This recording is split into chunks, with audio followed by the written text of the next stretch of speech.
Do you see any sort of learning curve in GCC countries, maybe Saudi Arabia, UAE, Oh Qatar, yes, and what is that?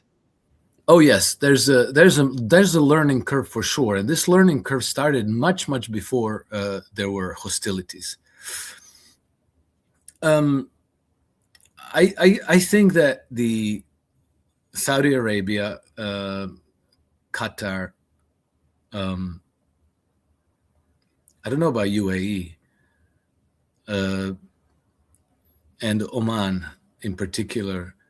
I think that they can see the writing of the wall. I mean, these are oppressive dictatorships, but their leaders are intelligent people, and I think that they're rational people, and I think that they understand that this war is existential for them as well.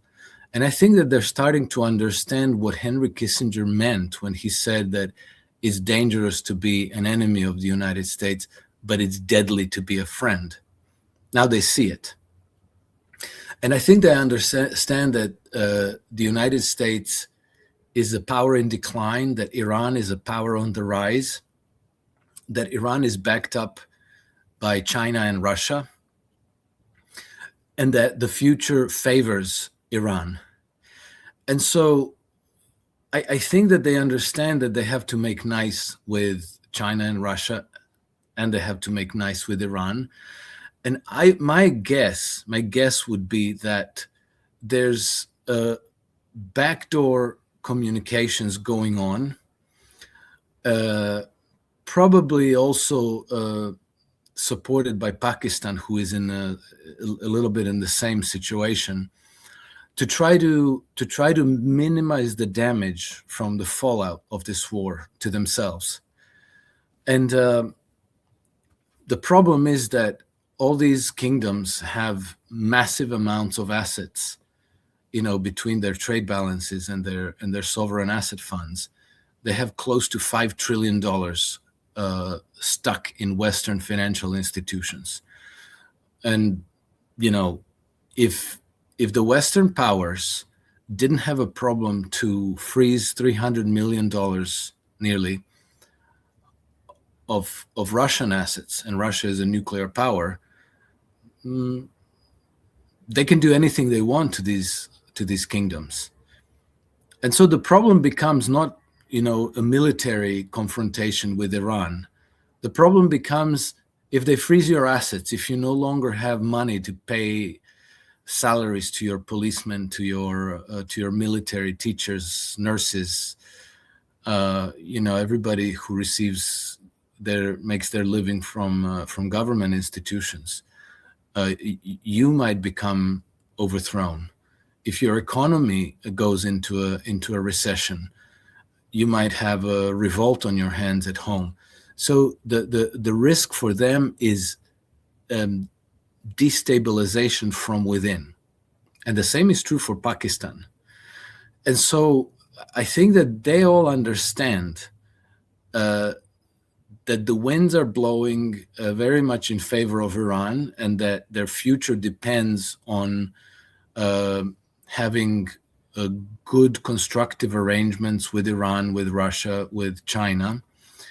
But they are, in the short term, they're very, very vulnerable to destabilization, regime change, possibly even assassinations.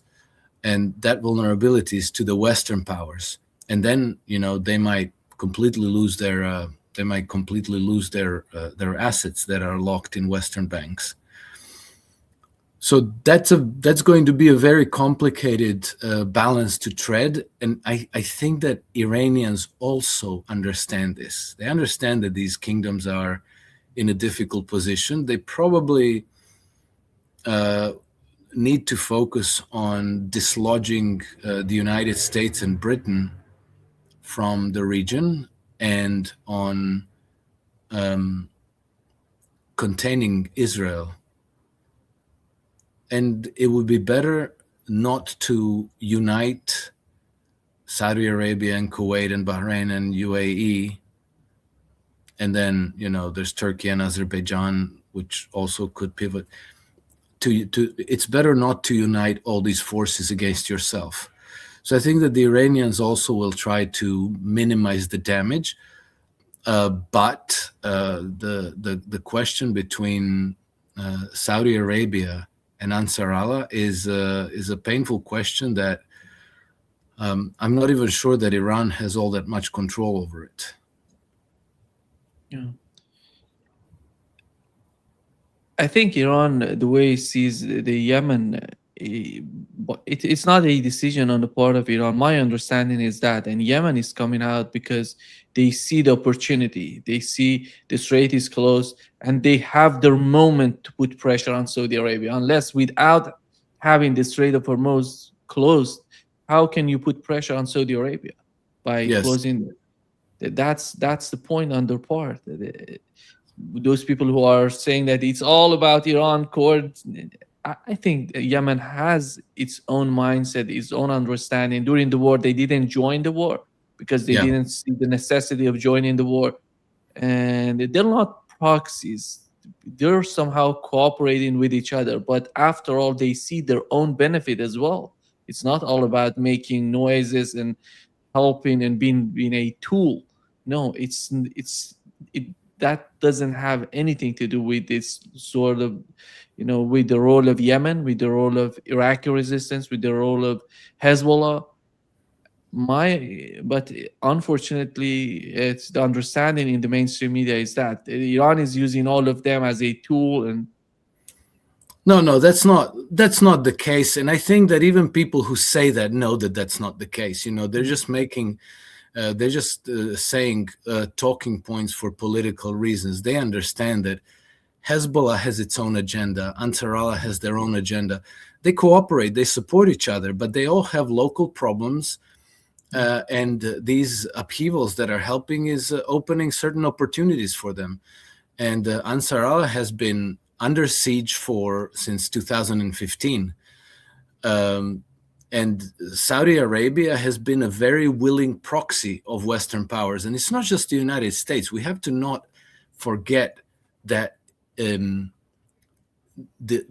British play a very, very important role in that region, and that the British were the principal supporter of Saudi Arabia during their 7-year war against Yemen, and that the British are still extremely active in UAE and in Saudi Arabia and in Qatar and practically the whole region. And their agenda is completely focused on regime-changing Iran. That's part of their tilt to the Indo-Pacific, which is their, official high-priority foreign policy objective. And their tilt to the Indo-Pacific is not possible until such time as Iran has been regime changed. The United States, and I think, Trump has made himself a very easy figure to hate. And so a lot of analysis and commentaries focused on Trump, but these policies predate Trump. This goes way back before Trump ever came to the White House. And if you read strategy and policy papers from British think tanks, you see that everything that's going on today has been scripted in London, including, one of the obstacles to taking out Iran was Venezuela. Would you believe that? And the British foreign policy think tank called Policy Exchange, it's called Policy Exchange, published a document in 2023, in July 2023, so before October 7, right? And they wrote all this down. It's like a monster 72-page document. The whole thing is spelled out, including saying that Venezuela, we need to take control of Venezuela because Venezuela is the prime conduit for Iranian and Hezbollah influence in South America. And boom, Trump comes to power, takes out Venezuela. And then we have Israeli intelligence, military intelligence people going, infiltrating Venezuelan intelligence and military circles. So Trump has blundered into this. I think it was a massive strategic mistake on his part. He's owning it. I'm not excusing it at all. But the reason why I think it's important to keep the big picture in mind is because we again have the illusion that, oh well, if only Trump is removed from the White House, everything is going to be better. No, it isn't, because this didn't start with Trump, and it's not going to end with Trump either. Yeah. I think you're totally right. The policy of the United States in the region, maybe the British, I'm sure the British, they have a lot of animosity toward Iran because they had some sort of, they they had the control of Iranian oil, and so they lost it. But they don't forget what they lost. This is the problem with the British. And the agenda, Alex, in Iran is the regime change. Still, you look at the what Keith Kellogg yesterday, he said on Fox News that we have to continue assassinating the Iranian leadership because these cycles of assassination would somehow help us to weaken the government from within. Then we have to do the invasion. We have to do all these, in the southern part, in the western part of Iran. He's somehow feeling that by killing people, he's going to achieve his goals. But looking at the reality, Alex, on the battlefield, we've seen the Iranian attack on Jordan. And for the first time, the United States is accepting that they had casualties. Four of the forces, four of them were killed. And you see, for the first time, the United States coming, the president of the United States, together with Pete Hegseth, receiving the coffins of these soldiers, which was somehow reminding of the war in Vietnam or something like that, and for the first time. But the casualties, Alex, are much larger than what we are hearing from the United States. And there are some discussions in the United States why the Trump administration is not reporting on the reality of the battlefield. What has happened, which is of importance in my opinion, is the Iranian attack on Jordan, and that has changed the mindset in Washington. Because if Iran is capable to hit all of these weapons that they have removed from GCC countries, somehow feeling that they're going to be safe in Jordan, and Iran is hitting the same, location, the exact location of those weapons and the forces, it means that they're receiving a lot of intelligence from Jordan. And the United States yesterday decided to withdraw from one base in Saudi Arabia, the other one in Jordan. And here comes the next step on their part. What would that be? Are they going to go to Israel? Because the only way that they can continue with the same intensity of attacks is going to be in Israel. If they go far, if they go to Greece or maybe Diego Garcia, it's going to be too difficult for them to operate to attack Iran. Well, I don't know if they're going to be able to maintain the same intensity of attacks from Israel. And it is clear that right now Israel is the fallback plan. But to strike at Iran from Israel, this is 3,000 kilometers, 3,000 kilometers round trip for their aircraft. Right, so you can launch only so many aircraft, because to launch them you have to have the loitering tankers there available for refueling missions. Contrary to what the Trump administration is claiming, Iran does have effective anti-aircraft defenses. Maybe not the same level as Russia does, but they have them nevertheless. So these aircraft and the fuel tankers are all going to be at risk. You're going to have to fly these AWACS aircraft, which are also going to be vulnerable. I think the Russians have supplied S-400 systems to Iran, so there's no risk-free options left for them. And you and I spoke about this before February, that the United States will risk eviction from the region, and this is now taking shape. And the reason why they would be lying about their casualties, because I remember that from the American military circles, I heard that already in March, the casualties sustained on the United States side were in the high hundreds. And now in this most recent attack by Iranians or Jordan and elsewhere, I think they came up to something over 700 injured.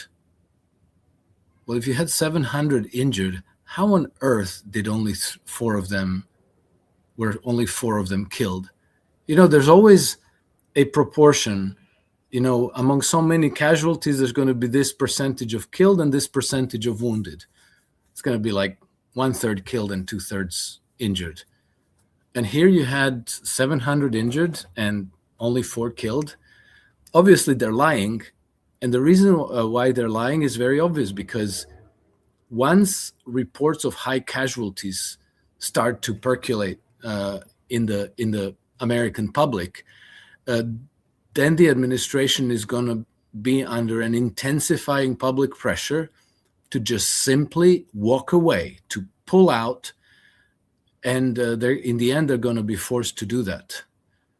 And I don't know how they don't remember what happened in Afghanistan and what happened in Vietnam. I mean, it's just surreal. And now they've taken on the most powerful adversary they could have chosen, short of going to war with Russia or China. And what do they expect? You couldn't beat the Taliban after 20 years of trying, and now you think you're going to beat the Iranians.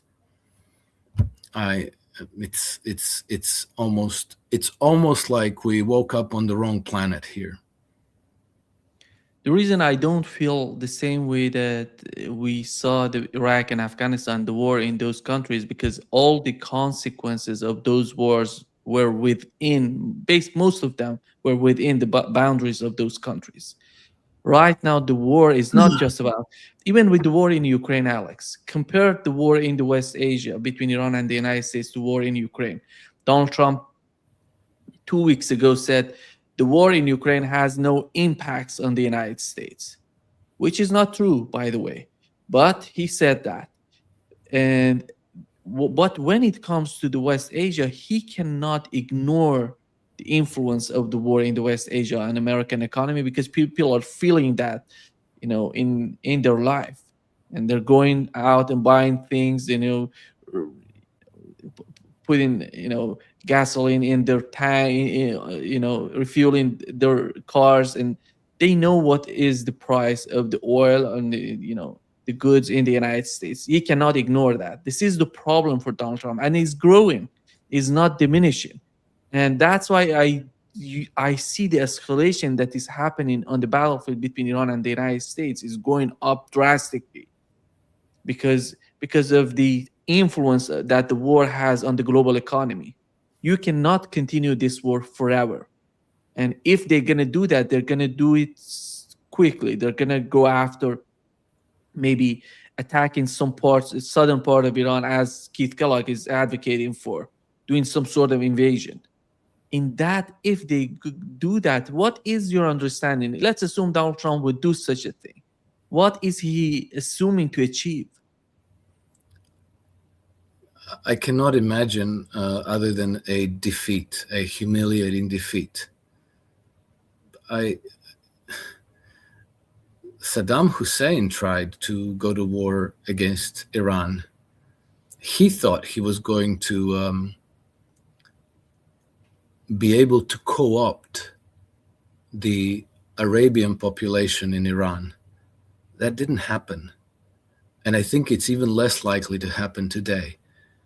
And remember, Nima, this war, I think that the very reason why they even started this war foolishly was because the Israelis, their sales pitch to Trump was, this is all going to be over in 3 or 4 days. You're going to do them some bombing from the skies. We're going to kill the leadership. We're going to activate our assets on the ground to overthrow the government, and it's going to be like a Maidan in Ukraine, or it's going to be something like Venezuela a clean and quick regime change, and we're going to be in control, and we're not going to have a worry in the world after that, and we're going to have full mastery of the Middle East. Iran's $30 trillion worth of natural resource wealth, 92 million population.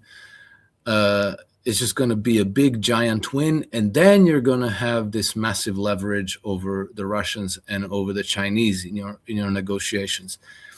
So Trump was sold this bill of goods. None of it proved true, and so if you weren't able to achieve your objective in those 3 or 4 days, and now you're only getting farther and farther from achieving your objectives, you should stop. You should just cut your losses, withdraw. But Trump has been consistently leaning forward into escalation, and even after the 40-day war in February and March, he had the opportunity to cut his losses, to say, okay, we have a ceasefire. He could declare victory and walk away. But no, he went and imposed a blockade on Iran.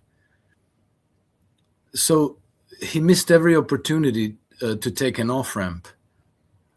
And the farther you take it, the harder it is to pull out. And, this is part of history. The same thing happened with Korea, with Vietnam, with practically every war. Every imperial war is very easy to start, extremely complicated to get out of. And so he's now caught in an escalation trap, and he has no way to achieve any of his objectives. No strategy. The strategy is basically, we're going to whack them. We're going to bomb them really hard, even though it's perfectly well understood that you cannot win the war from the air, that you have to stage a ground invasion. Who's going to do the ground invasion? U.S. forces in the region. Maybe they have a couple of thousand, maybe 10,000 combat-ready troops. The Iranians are just all on vacation. They're not going to fight back. It's Nima. It's just one of those absurdities of history that, I think that when the history of this time is written, people wonder how could anybody be this dumb? How is it even possible? But there we are, and you and I have discussed this since before the war started, and we were speaking like, this is so far too dumb for anybody to do. Nobody's this stupid. So obviously they're not going to go to war against Iran. Boy, was I wrong about that.